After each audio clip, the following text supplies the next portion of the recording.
Hello ಎಲ್ರಿಗೂ ನಮಸ್ಕಾರ, ಹಾಗೆಯೇ ಶುಭೋದಯ. ಶ್ರೀಲಂಕಾ ನಿನ್ನೆ ಮ್ಯಾಚ್ ಸೋಲ್ತಾರೆ ಅಂದರೆ ಅನ್ಎಕ್ಸ್ಪೆಕ್ಟೆಡ್ ಗುರು. ಅದು ಯಾರು ಕೂಡ ಊಹಿಸಿರಲಿಲ್ಲ ಅಂತ ಅನಿಸುತ್ತೆ.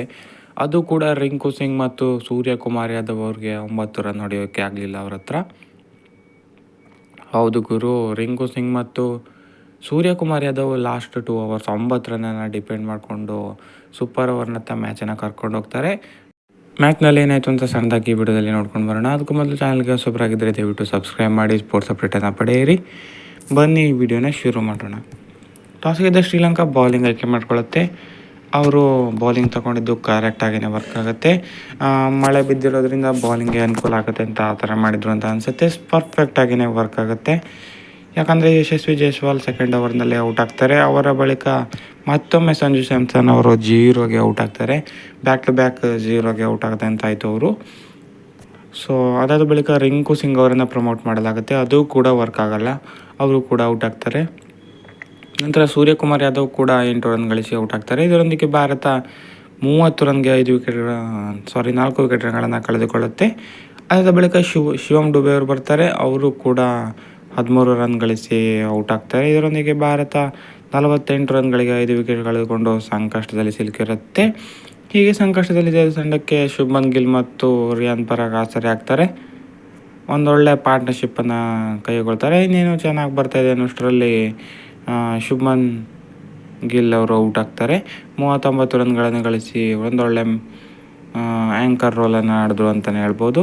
ಅವರು ಔಟ್ ಆಗ್ತಾರೆ. ಅದಾದ ಬಳಿಕ ಪರಾಗ್ ಕೂಡ ಔಟ್ ಆಗಿಬಿಡ್ತಾರೆ. ಹಾಗಾಗಿ ಮತ್ತೊಮ್ಮೆ ಭಾರತ ಸಂಕಷ್ಟದಲ್ಲಿ ಸಿಲುಕಿತ್ತೆ. ಒಂದೊಳ್ಳೆ ಫಿನಿಷ್ ಮಾಡೋ ಜವಾಬ್ದಾರಿ ವಾಷಿಂಗ್ಟನ್ ಸುಂದರ್ ಮೇಲೆ ಬೀಳುತ್ತೆ. ಅವರು ಅದನ್ನು ಚೆನ್ನಾಗಿಯೇ ನಿಭಾಯಿಸ್ತಾರೆ ಅಂತಲೇ ಹೇಳ್ಬೋದು. ಯಾಕಂದರೆ 25 ರನ್ಗಳನ್ನು ಕೊನೆಯಲ್ಲಿ ಬಾರಿಸ್ತಾರೆ ಅವರು. ಇದರೊಂದಿಗೆ ಭಾರತ 137 ರನ್ಗಳ ಸಾಧಾರಣ ಮೊತ್ತ ಅಂತಲೇ ಹೇಳ್ಬೋದು, ಅದನ್ನು ಕಲೆ ಹಾಕುತ್ತೆ. ಇದು ಕೂಡ ಡಿಪೆಂಡ್ ಮಾಡ್ಬೋದು ಇತ್ತು, ಆ ಥರ ಇತ್ತು ಪಿಚ್ಚು. ಹಾಗಾಗಿ ಭಾರತ ಏನಷ್ಟು ನಿರಾಸೆಯಿಂದ ಇರಲಿಲ್ಲ. ಸೊ ಇದನ್ನು ಬೆನ್ನತ್ತಿದ ಶ್ರೀಲಂಕಾಕ್ಕೆ ಒಳ್ಳೆಯ ಆರಂಭನೇ ಸಿಕ್ತು. 58 ರನ್ಗಳ ಆರಂಭಿಕ ಜೊತೆ ಆಟ ಸಿಕ್ತು. ಇನ್ನೇನು ಮ್ಯಾಚ್ ಮುಗಿಸ್ತಾರೆ ಅನ್ನೋಷ್ಟರಲ್ಲಿ ಪ್ರಥಮ್ ನಿಶಾಂಕ್ ಅವರು ಔಟ್ ಆಗ್ತಾರೆ. ಕೊನೆ ಸೆಕೆಂಡ್ ವಿಕೆಟ್ ಕೂಡ ಒಳ್ಳೆ ಪಾರ್ಟ್ನರ್ಶಿಪ್ಪೇ ಬಂತು. ಕುಶಾಲ್ ಪೆರೇರಾ ಮತ್ತು ಕುಶಾಲ್ ಮೆಂಡಿಸ್ ಒಂದೊಳ್ಳೆ ಪಾರ್ಟ್ನರ್ಶಿಪ್ಪನ್ನು ಮಾಡಿ 110 ರನ್ಗಳ ಗಡಿವರೆಗೆ ಅವರೇ ದಾಟಿಸ್ತಾರೆ. 15 ಓವರ್ಗಳಲ್ಲಿ 110 ರನ್ಗಳಿಗೆ 2 ವಿಕೆಟ್ಗಳನ್ನು ಕಳೆದುಕೊಳ್ಳುತ್ತೆ. ನಂತರ ಒಂದಿದು ಹಸರಂಗ ಬರ್ತಾರೆ, ಅವರು ಔಟ್ ಆಗ್ತಾರೆ. ಹಾಗೆಯೇ ಅಸಲಂಕ ಬರ್ತಾರೆ, ಅವರು ಕೂಡ ಔಟ್ ಆಗ್ತಾರೆ.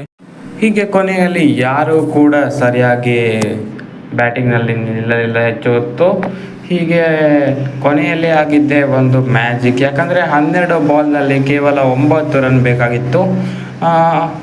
ಈ ಓವರನ್ನು ಬಾಲ್ ಮಾಡೋದಕ್ಕೆ ಯಾರು ಬರ್ತಾರೆ ಅಂತ ನೋಡ್ತಾ ಇದ್ದರೆ ರಿಂಕು ಸಿಂಗ್ ಅವರನ್ನು ತರಲಾಗುತ್ತೆ. ಇದೇ ನೋಡಿ ಸರ್ಪ್ರೈಸ್ ಆಗಿದ್ದು. ಕುಶಾಲ್ ಪೆರೇರಾ ಅವರು ಕೂಡ ಸರ್ಪ್ರೈಸ್ ಆದರು ಅಂತ ಅನಿಸುತ್ತೆ. ಅವರನ್ನು ಔಟ್ ಮಾಡ್ತಾರೆ. ನಂತರ ಅದೇ ಓವರ್ನಲ್ಲಿ ರಮೇಶ್ ಮೆಂಡಿಸ್ ಅವರನ್ನು ಕೂಡ ರಿಂಕು ಸಿಂಗ್ ಔಟ್ ಮಾಡ್ತಾರೆ. ಒಂದು ಓವರ್ನಲ್ಲಿ 3 ರನ್ ನೀಡಿ 2 ವಿಕೆಟ್ಗಳನ್ನು ತೆಗಿತಾರೆ. ಅದು ಕೂಡ 19th ಓವರ್ನಲ್ಲಿ. ಇಲ್ಲೇ ಮ್ಯಾಚ್ ಟರ್ನ್ ಆಗಿತ್ತು. ಗಂಭೀರ್ ಅವರ ಕೋಚಿಂಗ್ನಲ್ಲಿ ಎಲ್ಲರೂ ಕೂಡ ಬೌಲರ್ಸ್ಗಳೇ ಅಂತಲೇ ಹೇಳ್ಬೋದು. ಎಲ್ರಿಗೂ ಓವರನ್ನು ಕೊಡಿಸ್ತಾರೆ. ಇದಕ್ಕೆ ಮತ್ತೊಂದು ಉದಾಹರಣೆ ಅಂದರೆ ಕೊನೆಯ ಓವರ್ನಲ್ಲಿ ಬೇಕಾಗಿದ್ದು ಕೇವಲ 6 ರನ್ನು. ಇದನ್ನು ಬೌಲ್ ಮಾಡೋದಕ್ಕೆ ಯಾವ್ದಾದ್ರು ಬೌಲರ್ ಬರ್ತಾರೆ ಅಂದ್ಕೊಂಡ್ರೆ ಮತ್ತೆ ಬಂದಿದ್ದು ಸೂರ್ಯಕುಮಾರ್ ಯಾದವ್ ಅವರು ಕೂಡ ಮೊದಲ ವಿಕೆಟನ್ನು 2ನೇ ಬಾಲ್ನಲ್ಲಿ ತೆಕ್ಕೊಂಡ್ರೆ ನಂತರ ತೀಕ್ಷಣ ಅವರನ್ನು ಕೂಡ ಔಟ್ ಮಾಡ್ತಾರೆ. ಹೀಗೆ ಟೈಯಲ್ಲಿ ಮ್ಯಾಚ್ ಕೊನೆಗೊಳ್ಳುತ್ತೆ. ಸೂಪರ್ ಓವರ್ನಲ್ಲಿ ಆಗುತ್ತೆ ಮ್ಯಾಚು.